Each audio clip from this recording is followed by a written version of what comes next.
that since you've been? I never thought of it. I mean, obviously my first year, I was a passer. And I kind of been a passer all my career. Like I came out of high school as the #1 wing and trying to get back to that, trying to get back to being super versatile. And Tyler made that emphasis early on in the season. And I didn't understand it. And I really was kind of confused and trying to figure it out. And I'm still figuring it out. But I had patience. Obviously, tonight it came out big. I think bigs have the best passes. So I'm just super excited. And then to add it with a win just feels really good. When you got the last assist, you put up 10 fingers. Was that related? Did you know in the moment? Well, somebody came up to me and said I had one more. And then she made it. And I knew somebody was going to get it because I knew they were going to make the shots. So we made a lot of great shots tonight. So I knew it was coming. And probably, it seems like this whole you have shown different parts of that. Yeah. Shown some mid to outside shooting in Brooklyn. Yeah. And this game tonight. Mm-hmm.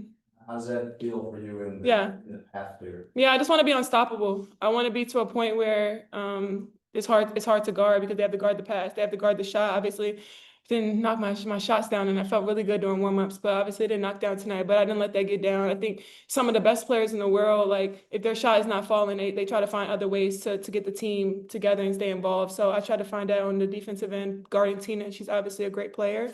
And then being able to rebound and pass is just something I try to emphasize on tonight. I was talking to Tina before the game. She was saying that early in her career, Sylvia Fowles would like talk to them. Yeah, she was talking to me. I noticed you guys chat. Yeah. Do you enjoy that? What types of things does she share? I do. Obviously, the little scuffle that we had, obviously, she had to stick up for her teammate. But she was like, I got to do that. Like, I got to stick up for my team. And I was like, that shit not personal. Like, I love a vet like you. I love a player like you. Obviously, I respect your game. You've done a lot of great things for this game. And obviously, I love guarding her because I can see a lot of the things that I can add to my game. She has that pro, and being able to get to the cup and get that right hook. So it's great having a vet that really wants to talk to you and make sure you want to get better because obviously when she leaves this game, she wants to leave it in the right way. I asked you to do about playing two guard today. How natural was that for you? I mean, is there a connection between that and the scoring? Just feeling like you're in your natural role? I actually am not naturally a 2 anymore. I think I'm more naturally a 1 at this point. But really the reason that we have tried to do it, just talking with the coaching staff, is they're trying to get me more opportunities off the triple threat catch instead of always having a live dribble, and trying to mix it up where it's like 50-50 instead of 90-10. So really we're just trying, me and Ariel or whatever that other guard tandem may be, we're just playing naturally to mix up who's bringing the ball up on a live dribble and who gets to play out of the triple threat. And obviously I specialize in triple threat, I think, playing out of jabs and my body and my footwork. So I think, that helped me get to spots tonight. And also, obviously Angel was facilitating and found everybody. So, I mean, I made a lot of open shots and that was my job tonight. Angel, can you easily back to speak to how it was closing out that fourth quarter? Yeah. That? Yeah, I told them we had that timeout that 12 points can flip easy. And there was 4 minutes left and we know how it feels to be up and then go back down. So staying poised at the right time, obviously, I think talking to Hailey the whole time, like you're a rookie, but your opportunity has arisen. Like you have to step up to the plate and maximize your opportunity. And tonight she maximized that, and she's been ready all year. And just being able to see that and keep her poised, like you never know. Any night with this team, you can get anybody's best night. So I'm just super proud of this team where we are. But it's just the beginning of it. And then Hailey, speaking of opportunities, how have you been able to stay ready on the bench and contribute to this team?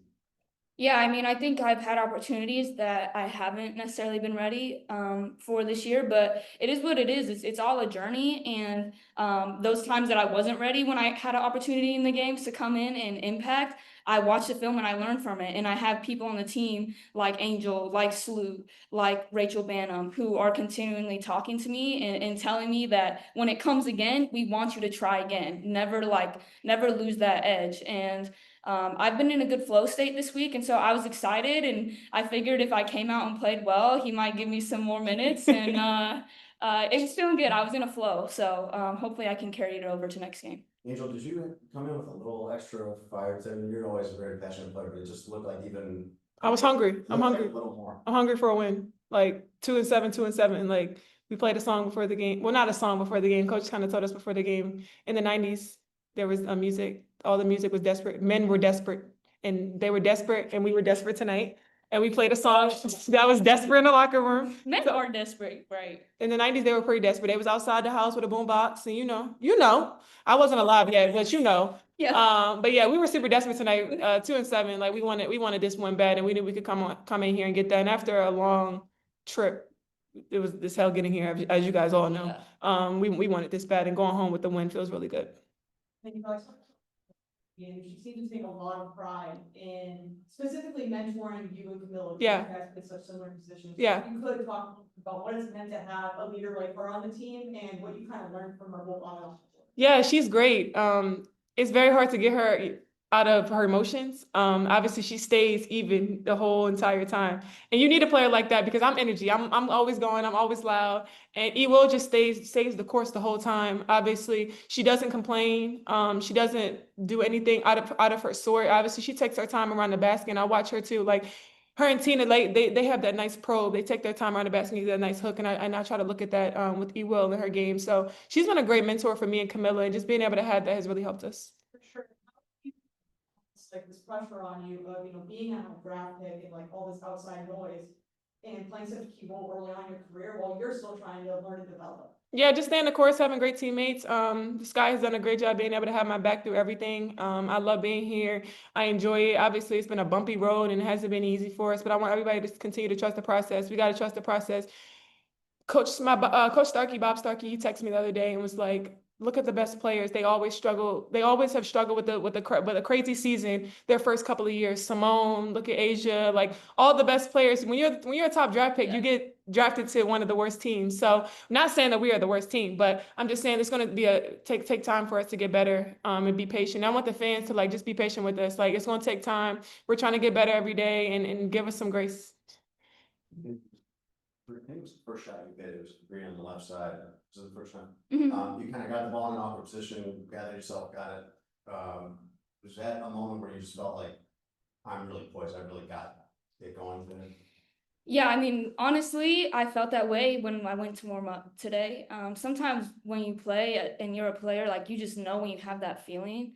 And I just had that feeling today. I had it yesterday in practice. I actually felt pretty good in my minutes against Atlanta. So, I felt like if I can just carry over a calm like state of mind where I'm literally just playing instinctually, that was my goal today. So I knew I was just going to play off my instincts and I felt good in warmups. Just quickly on Michaela, she had what did you guys see? Obviously, that's another great player that just never complain. She's the biggest cheerleader on the bench. She always comes in with so much energy, and you always need a player like that. Like Michaela's our glue. Like she always comes in, she plays hard in practice, every drill, every opportunity. She always comes in and maximizes it. Even if she doesn't have a great game scoring, she always comes in and defends. She comes in, she never complains. She's just a great teammate, and that's somebody you always want to have. Like she's like our sixth man, the sixth man that comes in and just always is there for us. And I really love that from Michaela because obviously, no, she was rookie of the year. She came in and great, and obviously things have just been up and down for her, but she's never put her head down. She's always put her head down and worked and just maximized everything. So I'm super proud of her. So this is for like all the girls who look up to you both. And I was just wondering, obviously it's been a tough start to the season. You both face a lot of pressure. What are mental tools that you both use that help you stay focused on basketball? Yeah, for me, I think I pray a lot. I kind of just try to pray and stay the course. I trust God. I don't think He would give me anything that I couldn't handle. I always say, no weapon formed against me shall prosper. And I think that as long as I continue to stay the course and trust the process, I know things are going to work out. Not at my speed, but at God's speed. So I just take my time and do that. We got time for 2 ones, folks. Yeah, no, along with what Angel said, like faith is huge. I think believing in something greater than yourself or believing in connection to things outside of basketball is huge. And at the end of the day, like no matter the battle, the hardship I face on the court, at the end of the day, like I serve a good God. And so I take comfort in that. So yeah, faith for me is huge, but if it's not faith for other people, just connect spirituality, enjoy things outside of what you specialize in. Sorry, Peter asked us the best moment of your rookie season. Oh, yeah. It was fun. Obviously, winning. Anytime we win, I think even when we played Dallas, like getting wins is the best feeling. So I wouldn't say that I feel like this win was better than any other win. But obviously, I'm happy with my performance. We've got time for a couple on Zoom. Carly and then Stephen, please. One apiece, please.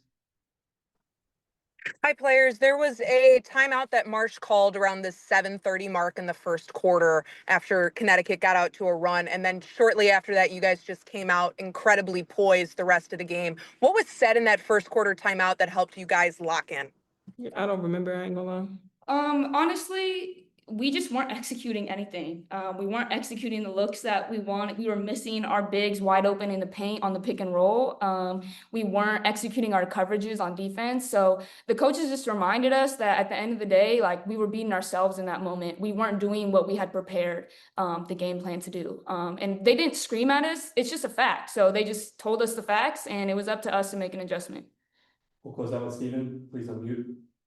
Hey, one quick one for Angel. So, you talked about the playmaking a whole lot this season and last season. I felt like the spacing for your bigs and how y'all kind of re-spaced off of each other with your touches was impactful.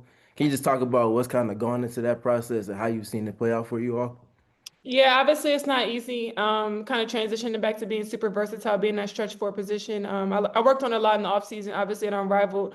Being able to get the rebound and go coast to coast and make some plays. Obviously, I think I've struggled in the last couple games with turning the ball over a lot. And tonight I tried to not turn the ball over as much and make the right pass and not try to always make the fancy pass, but make the easier pass. And I think tonight my teammates just made shots. They made a lot of great shots. It made it super easy for all of us. So I'm just super happy where we are as a team right now, and just giving ourselves grace and giving it patience with Tyler and the rest of the coaching staff has just been good for us. Thanks, everyone. Thanks.